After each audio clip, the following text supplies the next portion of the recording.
Bonjour et bon lundi pour la question du lundi. Voilà, Romain, j'ai eu ta question. C'est bon. D'ailleurs, je crois que je t'ai répondu. Allez, c'est parti. Je mélange. N'hésitez pas vous aussi à me poser vos questions parce que sinon on arrivera à la fin et je serai obligée d'arrêter. Hein. Ce serait dommage. Voilà. Fallait que ça tombe sur cette question-là, cette semaine-là. As-tu déjà vécu une expérience traumatisante qui t'a fait prendre conscience que peut-être tu devrais arrêter les cartes et autres? Si oui, laquelle? Et pourquoi as-tu continué? Ça m'est arrivé, je sais plus si c'était ce week-end ou en début de semaine. Mais non, c'était en début de semaine. J'ai vécu une expérience très traumatisante sur le moment. Je passe vite, hein. Vous rappelez-vous le nuage? En fait, je dis pas que c'est lié aux cartes, hein. Et je pense que c'est pas du tout lié aux cartes. Mais, et dans mon cas, en fait, ça m'a fait surtout prendre conscience que j'arrête ou pas, en fait, ça changera rien, en fait, à ce que je vis au quotidien. Rien du tout, hein. Les cartes, justement, ça peut me permettre d'exorciser le truc en me disant, si ça me pourrit la vie d'un côté, au moins ça peut aider de l'autre. Vous voyez, c'est la balance. Je suis balance, donc la balance. Hein. En fait, en début de semaine, donc en ce moment, je fais des allergies. Je fais beaucoup d'allergies. Il doit y avoir une plante, un graminé, quelque chose qui est en train de dégager tout son pollen. On est au mois d'octobre quand même. Je sais pas ce qui dégage encore du pollen, mais ça commence à me courir sur le haricot. Et je me demande si c'est pas tout autre chose que du pollen. Je mets ça sur le dos du pollen, mais ça se trouve c'est tout autre chose dans la maison qui me crée des allergies. C'est pas des allergies, ça me pourrit pas la vie, hein, mais j'ai constamment le nez pris en fait, et j'ai beau essayer de le dégager, j'ai j'ai toujours cette sensation de... Voilà.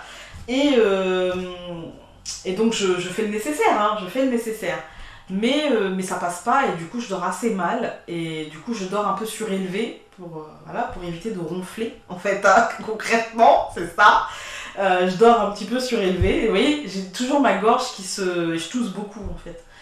Et rien n'y fait. Voilà, c'est comme ça, rien n'y fait. Même les traitements, ça ne... Voilà.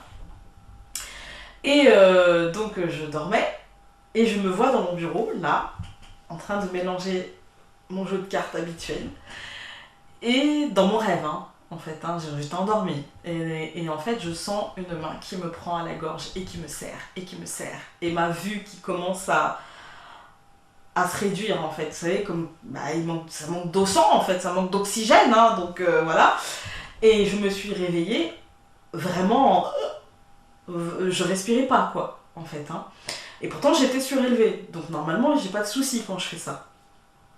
Et le problème c'est que ça m'a asphyxiée et en fait j'avais la marque de quelque chose sur mon cou.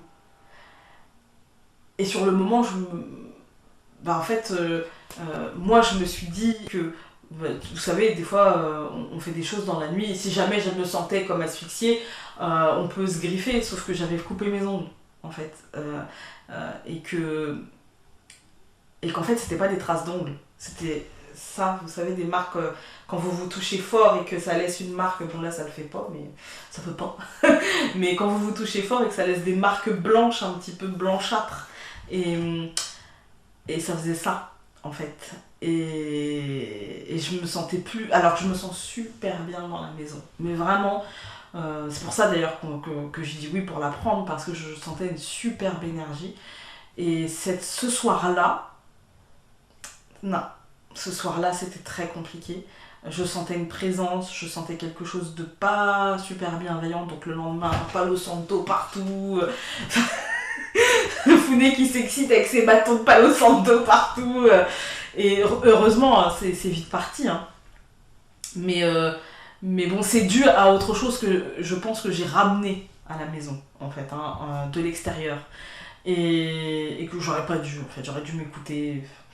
Et j'ai ramené ça à la maison et voilà en fait. Et du coup oui, ça peut être traumatisant, ça peut être très perturbant, ça peut clairement nous donner la trouille, mais en même temps, moi j'ai conscience que tout ça, c'est pas parce que j'utilise les cartes, que je les utilise ou non, ça changera pas ce que je suis, en fait. Parce que avant que je les utilise, j'avais déjà des trucs comme ça. En fait, avant, quand j'étais enfant, quand je vous parle de ça, je devais avoir peut-être 9 10 ans. Quand on est enfant et qu'on fait des cauchemars qui nous laissent des traces sur la peau, alors que je me rongeais les ongles à l'époque, c'est pas normal. Quand vous allez vous coucher, j'ai un souvenir, si ma mère regarde la vidéo, maman ça va te rappeler un souvenir. Je devais avoir 17 18 ans et je vais me coucher et quand je me suis réveillée, je sais pas si... Non, j'ai plus la marque, elle est restée pendant très très très longtemps. Je me suis brûlée en fait, j'avais une marque de brûlure, mais vraiment comme si on avait posé quelque chose de très très chaud sur ma peau et ça m'a marqué pendant très longtemps en fait, hein, pendant des années, vraiment. Et ça faisait une trace plus foncée. En fait, non, c'est parti. Vous voyez, j'ai même pas fait attention, mais c'est parti. Et maman, hein, si tu te souviens. Et, et en fait, c'est arrivé pendant mon sommeil, mais ça m'a pas réveillée. Je me souviens d'avoir fait un cauchemar.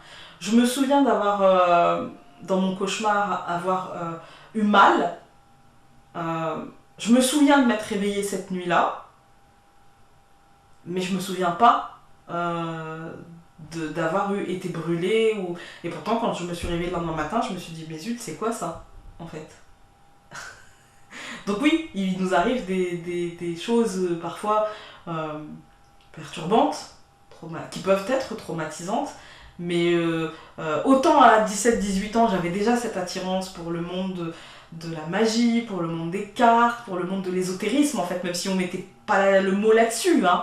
En tout cas, moi, j'avais pas ce mot-là encore à l'époque, mais voilà, ça m'intéressait. Pas les médiums que ma mère allait voir parce que je trouvais qu'elles avaient une manière de fonctionner qui était sectaire, en fait. Et du coup, ça, non. Mais par contre, ouais, ça m'intéressait, ce monde-là. J'avais pas encore, on va dire, trouvé mon outil, même si j'utilisais déjà hein, le normand. Mais un truc que j'avais, enfin je vous avais déjà raconté, un truc pas acheté, quoi, pas professionnel, un truc en papier, quoi. Papier, voilà. Un peu plus cartonné, mais c'était pas beaucoup plus. Hein. Donc c'était pas encore, et puis je le faisais, mais c'était plutôt, même si je me trompais rarement, c'était plutôt pour rigoler, en fait. Hein. Et puis c'est dans le regard de l'autre que j'ai senti qu'en fait c'était pas pour rigoler. En fait. Et que, vous savez, quand moi j'ai mon ancienne belle-sœur, un jour on est partis en vacances et après leur mariage avec mon frère, et elle vient me voir, elle me dit, oh Founé, j'ai un retard dans mes règles. Et je lui dis, bah en fait t'es enceinte et c'est un garçon.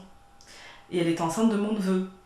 Et j'ai dit ça parce que je le savais, parce que je le sentais, parce que voilà, et parce que j'en étais sûre en fait, parce que ce que je comprenais de ce qu'on m'envoyait, c'était ça en fait.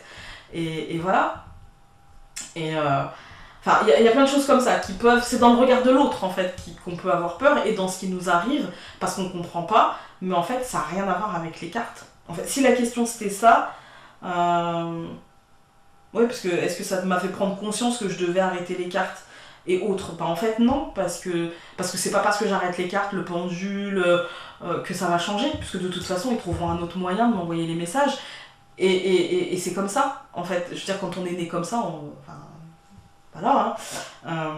Donc voilà, c'était une manière pour moi de vous raconter un petit peu ce qui m'est arrivé il y a pas longtemps. Et pourquoi j'ai continué? Bah parce qu'en fait,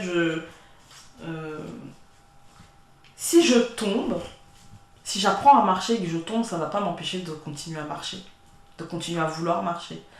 Et ben là c'est pareil, si je me fais attaquer une fois, par-ci par-là, ça ne m'empêchera pas d'avoir envie d'aider, ça ne m'empêchera pas d'avoir envie de... Et si je me suis fait attaquer, c'est de ma faute, parce que je me suis pas écoutée. Je vais pas rentrer dans les détails, mais parce que je me suis pas écoutée, parce que j'ai pas voulu me protéger, parce que j'ai été au bout de mes limites, et que du coup, bah, j'ai fragilisé mes barrières, en fait, c'est tout. Voilà. Et il suffit juste de prendre conscience de ça, quelles sont mes limites. C'est comme quand je fais des consultations et que j'en fais beaucoup trop, au bout d'un moment, je vais vous montrer, je sais pas si on va bien le voir à l'image. Alors, j'ai une petite boule, là, un petit kyste, que là je n'ai pas, en fait. Hein. Voilà, là c'est une articulation normale, on va dire, et là c'est réduit, hein, parce qu'elle était vraiment comme ça pendant un moment. C'est pour ça que j'ai calé le truc pour pas qu'on voit mon poignet, la vue sur les cartes, parce qu'en fait j'en faisais beaucoup trop. J'en faisais beaucoup trop. Et c'est ressorti comme ça. Voilà. Parfois, d'autres années, c'est ressorti par la voix. Parce que je donnais beaucoup trop de mon temps, parce que je prenais vraiment trop de temps pour des gens qui de toute façon n'écoutaient pas ce que je disais, en fait. Donc, on m'a coupé la voix. Il y a quelques mois, vous avez pu voir, si vous remontez les vidéos, je crois que c'était en 2018, j'ai eu un long moment où j'avais pratiquement plus de voix, en fait. Où ma voix était très abîmée. Et c'est parce qu'en fait, dans mes consultations, je prenais vraiment beaucoup de temps pour expliquer, pour des gens, certaines fois, et à ce moment-là, c'était quand même pas mal de fois, qui n'écoutaient pas ce que je disais, qui n'écoutaient que ce qu'ils avaient envie d'entendre. Et du coup, on m'a coupé la voix pour me dire non, arrête, ça ne sert à rien, arrête, stop, en fait. Et du coup, j'ai changé ma manière de faire, et si la personne ne veut pas comprendre, on passe à autre chose. Je ne m'acharne plus, en fait. Voilà. Et là c'est pareil en fait, ça voulait dire arrête un petit peu, prends une pause. Et depuis que j'ai pris une pause, c'est-à-dire qu'avant je m'obligeais non seulement à m'activer dans la maison, mais en plus à travailler, en fait j'étais à 100% pour tout en fait. Et du coup j'étais à 100% dans rien. Objectivement, voilà. Et du coup bah forcément que là, j'ai ralenti le rythme, je me suis mieux organisée, j'essaye plus de tout faire tout de suite maintenant, et je prends le temps. En fait, et du coup bah forcément ça se réduit et je suis contente, j'ai compris le message. Voilà, donc oui, non, ça m'a jamais traversé l'esprit que les cartes pouvaient être la cause de ce qui m'arrive parfois. Non, je pense que la cause c'est ce que je suis en fait, et comment je me permets de faire des pauses ou pas, de me protéger ou pas. Et c'est pas évident de se permettre en tant que médium qui a envie d'aider, de voyante qui a envie d'aider, enfin comme vous voulez, hein, mettez le mot que vous voulez derrière ça. C'est pas évident en fait de trouver sa limite, de se dire non là, en fait il faut peut-être que je pense à moi. Là il faut peut-être que je me recentre en fait. Et ça va venir, ça vient avec l'âge, je pense, avec la pratique, avec l'âge. Mais j'ai 36 ans mais je suis encore une enfant. J'ai du mal à comprendre, il faut m'expliquer longtemps. Voilà, bah, je pense avoir répondu à la question.